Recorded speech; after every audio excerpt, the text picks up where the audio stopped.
Like, what do you mean you don't know how to make okpa in 2026? Don't worry, I got you. So, if you're like me that love eating okpa but don't know how to make it, just try your best to make sure to stick around because in today's video, I'm going to be sharing with us how you can actually make okpa that tastes so good from scratch. Okay, so to begin with, rough blend your crayfish, but if you look closely to the screen, I blended mine smoothly. So according to my sister, because she's the one showing me how to make this up back from scratch, she said you can rough blend it and you can blend it smooth. It depends on the flavor or how you want it. Okay, so in my bowl I have my okpa, and one thing I noticed her doing, though I couldn't capture it on the screen, was she featuring the okpa first. You know this filter you use to filter your juice. Yes, and according to her, she said it's because she discovered it was roughly blended from where we blended it, because I bought the okpa seed from market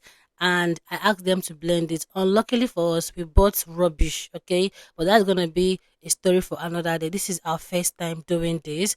So if you notice, the first thing she added was palm oil, just to make sure she mix it together to give it that coloring. You know, okpa is made directly from palm oil.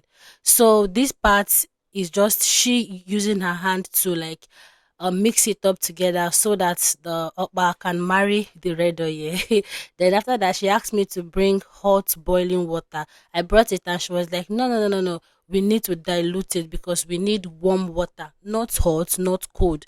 So at this point, she was measuring the temperature of the water with her hand. And after that, she immediately went ahead and started pouring the warm water into the okpa gradually, one step at a time. You can see how she's mixing it. I hope you're learning. Yeah, so this process is actually difficult from what I can see. I used to think that okpa is easy to make, but after watching her doing the mixing, I said to myself, man, this is really, really hard. But anyways, I'm going to be trying the next one. That is, I'm going to be making the next one. Okay. So at this step, she's still mixing, just adding water little by little. We discovered that that height was too high for her. Yes, she's a short girl. So she had to bring the bowl down in order for it to be easier for her. She even went ahead to start making use of this pounder, that is this thing for pounding something. Okay, yeah, she made use of it just to be able to get the smooth parts of the okpa, and it actually helped. So what you just basically need to do is to consistently mix and be adding water little by little. Do not pour too much water.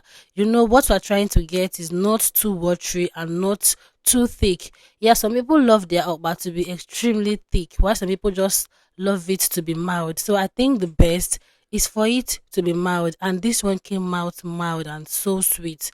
So after that, when the okpa was finally very smooth, she went ahead to add salt, add crayfish bit by bit. You could see how we did it here. Even though the crayfish was not enough, but you know, as a first time doing this, I think we did a good job. So after that, she added pepper to it and she stir, and also added salt. I was the one doing the testing to know if the salt is okay and if the pepper is okay. So we just concluded, oh, let us just add all the whole pepper. No need of keeping anyone because we want it to be a bit spicy. Okay. So after that, she went ahead to add another water again, just like as you can see from the camera. And this is our assistant boy, my son. He always wants to know how to do everything. So he's always in the kitchen. Voila, we are finally at the final stage. If you know how many minutes, or should I say, it took up to an hour for this whole mixing, because according to her, she said the guy that blended the okpa did a very bad job. And secondly, the okpa they sold for us is rubbish because at the end of the day, the color came out dark. So this point, we were tying the okpa directly to the nylon, and there was something she said here: do not always pour the last part of the okpa into your nylon or into your paper or into your plate, depending on how you want to package it. That last part, always throw it away because sometimes they used to be sand. Okay, so after that, make sure you have a pot of boiling hot water. Then you can go ahead to put something under it before putting your nylon directly. The reason why we did this is so as for the nylon not to get torn during the process of it boiling or cooking. And in less than 45 to 50 minutes, our okpa is ready. You can see the color, all because of bad okpa that we got from the market, which is the seed. And also where we went to blend it, the person have had actually blended black stuff before attending to us. He was the only one in the market, so we couldn't see anywhere else. We had to use him like that, and voila, our okpa is ready. But nevertheless, this tasted so good, like so yummy, so nice. So let me know, will you be trying this or not? I gave this a 6 over 10 because of the color and the taste, but trust me, it came out so nice, and I love it, and I'll be trying it over and over again, and that's on period. So thank you so much for watching, and bye.